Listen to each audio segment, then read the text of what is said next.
Assalamualaikum warahmatullahi wabarakatuh. Perkenalkan, nama saya Retno Wahyuniarti, Prodi Geofisika Angkatan 2017. Pada kesempatan kali ini, saya akan mempresentasikan hasil tugas saya membuat riset mini 2 untuk mata kuliah metodologi penelitian. Jurnal yang saya ambil berjudul Pengaruh Perubahan Suhu Permukaan Laut terhadap Curah Hujan Benua Maritim Indonesia pada September 2006. Pada kesempatan kali ini, adapun yang akan saya bahas, yang pertama pendahuluan, yang kedua tinjauan pustaka, yang ketiga metodologi penelitian, yang keempat pembahasan, yang kelima kesimpulan, yang keenam referensi. Pertama, pendahuluan. Berdasarkan bangun wilayah laut yang sangat luas, adanya kesatuan alamiah antara bumi, laut, dan dirgantara di atasnya, dan kedudukan global sebagai pinggiran benua atau continental margin, wilayah nasional Indonesia mempunyai ciri-ciri benua, sehingga sangatlah tepat bila disebut benua maritim Indonesia. Wilayah benua maritim Indonesia terdiri dari pulau-pulau yang dikelilingi oleh laut yang sangat luas, di antaranya adalah Samudra Hindia dan Samudra Pasifik. Akibat ribuan pulau kecil yang tersebar serta pipihnya bentuk geografis hampir semua pulau besar, maka iklim daratan pun bersifat iklim laut atau pesisir. Di tengahnya terdapat pola pegunungan dan aktivitas geologis yang memberikan warna tersendiri bagi iklim lokal yang sangat heterogen, tetapi memiliki ciri khas yang sangat dipengaruhi oleh aktivitas laut lokal maupun regional. Penelitian ini menggunakan sebuah model yang digunakan untuk mengetahui interaksi darat, laut, atmosfer yang terjadi di benua maritim Indonesia dengan cara salah satunya untuk mengetahui pengaruh suhu permukaan laut terhadap curah hujan. Berbagai penelitian telah dilakukan untuk mengkaji bagaimana suatu sistem iklim saling berinteraksi membentuk suatu pola iklim di lokasi tertentu. Salah satu alat yang paling memungkinkan adalah dengan menggunakan model iklim. Nah, model iklim yang digunakan pada penelitian ini ialah model Regional Climate Model versi 4 atau RIGCM4. Tujuan dari penelitian ini ialah untuk investigasi pengaruh perubahan suhu permukaan laut terhadap curah hujan di atas wilayah benua maritim Indonesia. Selanjutnya, tinjauan pustaka. Benua maritim Indonesia merupakan kawasan kepulauan yang sangat unik dan tidak memiliki kesetaraan dengan kawasan lain di dunia. Selain berada di kawasan tropis, diapit oleh 2 samudra dan 2 benua juga merupakan pusat dari aktivitas sirkulasi atmosfer serta sirkulasi laut global. Lebih dari 2/3 benua maritim adalah lautan yang sangat mempengaruhi iklim dan notabene mempengaruhi pola aktivitas kehidupan manusianya. Tidak hanya aktivitas yang langsung bersinggungan dengan laut, tetapi juga kehidupan daratan. Akibatnya, ribuan pulau kecil yang tersebar serta pipihnya bentuk geografis hampir semua pulau besar, maka iklim daratan pun bersifat iklim laut atau pesisir. Banyaknya perairan yang mengelilingi benua maritim Indonesia, serta letaknya yang tepat berada di garis ekuator menyebabkan wilayah ini mempunyai curah hujan yang tinggi. Curah hujan merupakan salah satu unsur iklim yang berpengaruh terhadap berbagai sektor kehidupan. Pola distribusi serta besarnya curah hujan sangat menentukan tipikal aktivitas sehari-hari. Jumlah penerimaan curah hujan yang turun pada jangka waktu tertentu di suatu wilayah diduga berhubungan dengan perubahan suhu permukaan laut. Perubahan suhu permukaan laut diketahui memiliki pengaruh yang besar terhadap variabilitas curah hujan, dan diduga hal ini terkait dengan perubahan pola anomali suhu permukaan laut tersebut, baik secara spasial maupun temporal. Hubungan yang erat antara kedua parameter tersebut memberikan indikasi yang baik, sehingga memberikan peluang untuk memanfaatkannya menjadi informasi yang lebih aplikatif. Selanjutnya, metodologi penelitian.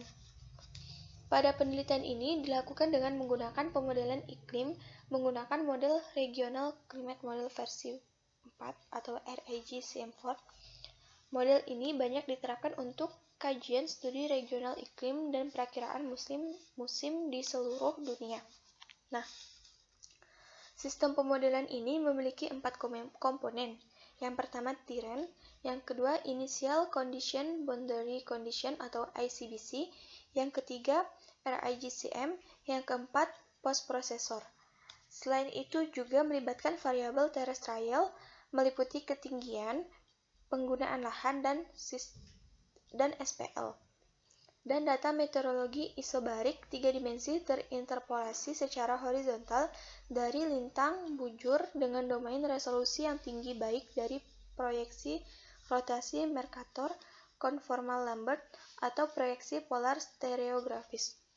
Nah, adapun data yang digunakan dalam penelitian ini adalah data land cover dari The Global Land Cover Characteristic the Biosphere Atmosphere Transfer Scheme dengan resolusi 10 menit, topografi dari Global Topography Data dan dengan resolusi 10 menit serta sea surface temperature dengan resolusi 2,5 derajat kali 2,5 derajat. Nah, data global tersebut diolah menjadi data yang hanya mencakup lokasi Indonesia. Di sini tabel ini merupakan data tutupan lahan yang terbagi menjadi 20 kelas vegetasi seperti yang ditunjukkan pada tabel ini.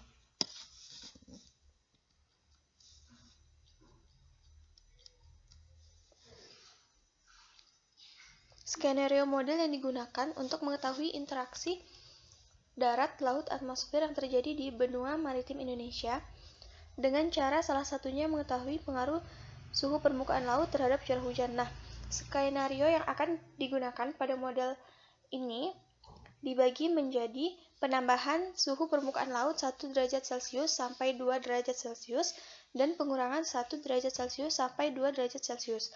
Selanjutnya, dari masing-masing skenario akan dihasilkan 4 rata-rata curah hujan selama September 2006.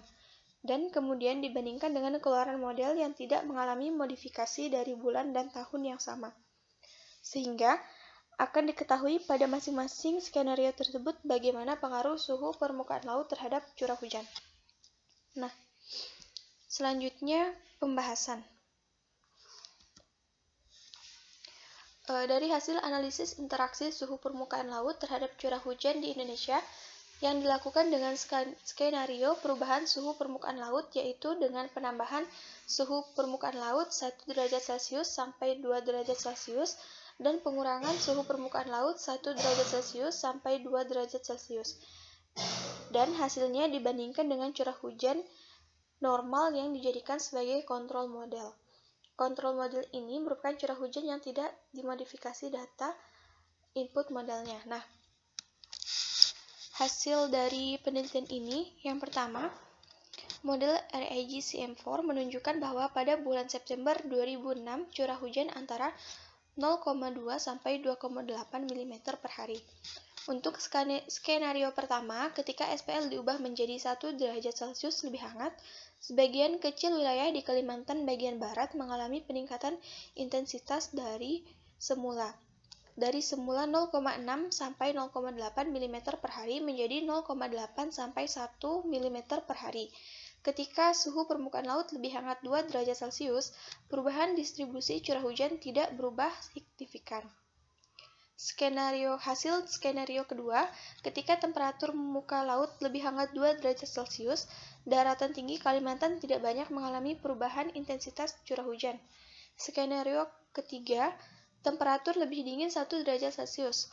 Terjadi peningkatan curah hujan di Kalimantan, tetapi tidak terjadi perubahan intensitas pada pegunungan bagian barat Kalimantan. Selanjutnya, hasil skenario keempat, ketika suhu permukaan laut lebih dingin 2 derajat Celcius, terjadi peningkatan intensitas curah hujan lebih sedikit di Kalimantan. Di Sumatera, perubahan intensitas terjadi di pesisir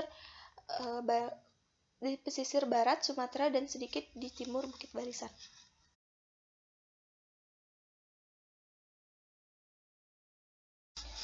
Berikut ini merupakan beberapa gambar interpretasi hasil dari simulasi RIGCM4.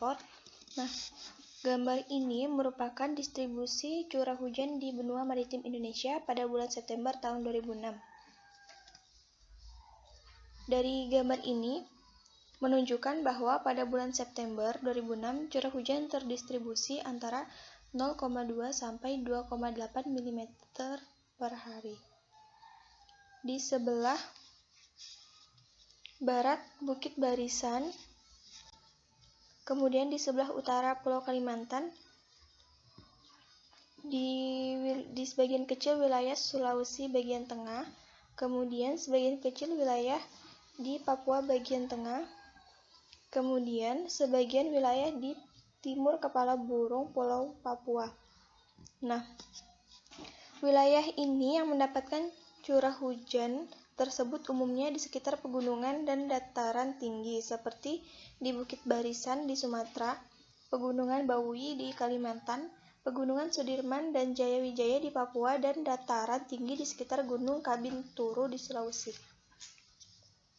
Gambar ini merupakan gambar yang dijadikan kontrol model dan disebut curah hujan normal. Nah, selanjutnya ini merupakan gambar dari skenario 1. Ketika SPL diubah menjadi 1 derajat Celcius lebih hangat, distribusi curah hujan tidak berubah terlalu signifikan seperti yang terlihat pada gambar ini. Sebagian kecil wilayah di Kalimantan bagian barat yang ditunjukkan dengan tanda panah A mengalami peningkatan intensitas dari semula 0,6 sampai 0,8 mm per hari menjadi 0,8 sampai 1 mm per hari. Meskipun bukan di wilayah Indonesia, namun dapat kita lihat di sini. Menarik untuk diperhatikan juga berkaitan dengan pengaruh SPL terhadap curah hujan. Tampak di Sabah yang ditunjukkan oleh tanda panah B, juga terjadi peningkatan intensitas dari 1,8 sampai 2 mm per hari menjadi 2 sampai 2,2 mm per hari. Selanjutnya, skenario kedua, yaitu jika temperatur muka laut lebih hangat 2 derajat Celcius. Dapat kita lihat dataran-dataran tinggi di Kalimantan tidak banyak mengalami perubahan intensitas curah hujan, hanya spot-spot kecil yang tersebar. Peningkatan curah hujan terkonsentrasi di Sarawak bagian tengah, ini ditunjukkan dengan tanda panah C.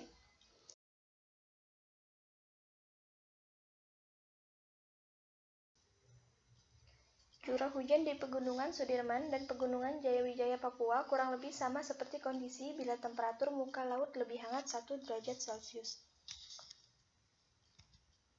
Selanjutnya, ini merupakan scan gambar keempat, yaitu skenario ketiga, distribusi curah hujan di benua maritim Indonesia bulan September tahun 2006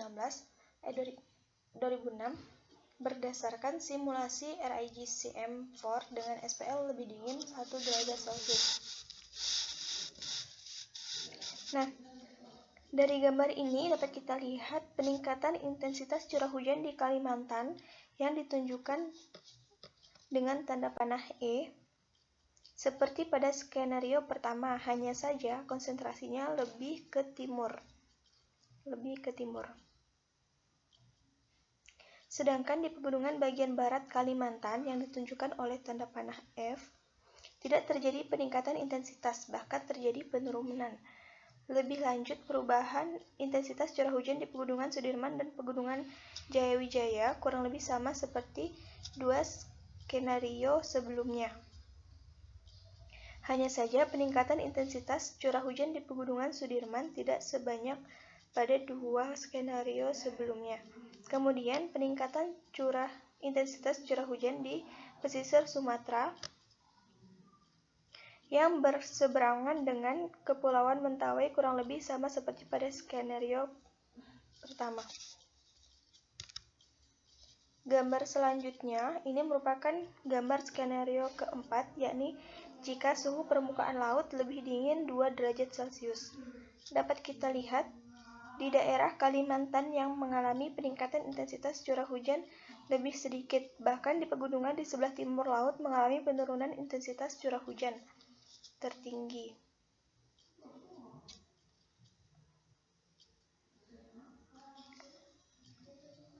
Di Sumatera, perubahan intensitas terjadi di pesisir barat Sumatera dan sedikit di timur Bukit Barisan. Seperti ketiga skenario sebelumnya, pesisir yang menghadap Kepulauan Mentawai mengalami peningkatan intensitas curah hujan, sedangkan yang menghadap Kepulauan Batu mengalami penurunan.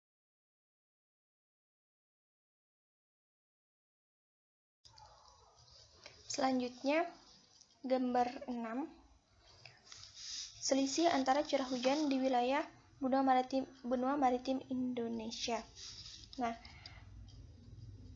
selisih antara curah hujan di wilayah benua maritim Indonesia antara kontrol model dengan skenario 1 yang ditunjukkan pada gambar A, skenario 2 gambar B, skenario 3 gambar C, dan skenario 4 gambar D. Selisih positif artinya curah hujan di skenario lebih kecil daripada kontrol model. Demikian juga sebaliknya, jika selisih negatif artinya curah hujan skenario lebih tinggi dibanding dengan kontrol modelnya. Terlihat bahwa selisih curah hujan bisa dikatakan sangat kecil, berada di kisaran kurang lebih 0,5 mm per hari atau sekitar 18% per hari. Sementara, eksperimen terhadap suhu permukaan laut yang dilakukan oleh Tsai et al. Pada bulan Agustus-Oktober memberikan selisih curah hujan sekitar 20 mm per bulan atau sekitar 0,6 mm per hari. Nah, dari penjelasan itu dapat kita ketahui bahwa meskipun suhu permukaan laut lebih panas ataupun lebih dingin hingga 2 derajat Celcius, tampaknya perubahan itu tidak berpengaruh secara signifikan pada distribusi curah hujan di laut. Meskipun kecil selisihnya, curah hujan di darat dari keempat skenario didominasi perubahan curah hujan di darat.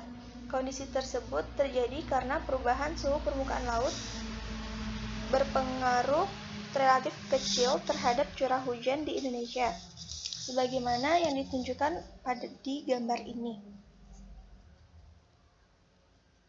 Meskipun demikian, terlihat jelas pada selisih curah hujan pada gambar ini bahwa dominasi pengaruh perubahan suhu permukaan laut di darat lebih mendominasi daripada di laut. Hal ini mengindikasikan pengaruh suhu permukaan laut terhadap curah hujan di darat sangat kontras dengan di laut. Artinya, pengaruh suhu permukaan laut terhadap curah hujan di darat mengalami penguatan dibanding di laut. Untuk memahami fenomena ini, peran topografi dalam penguatan curah hujan di darat menjadi faktor dominan yang layak diperhatikan.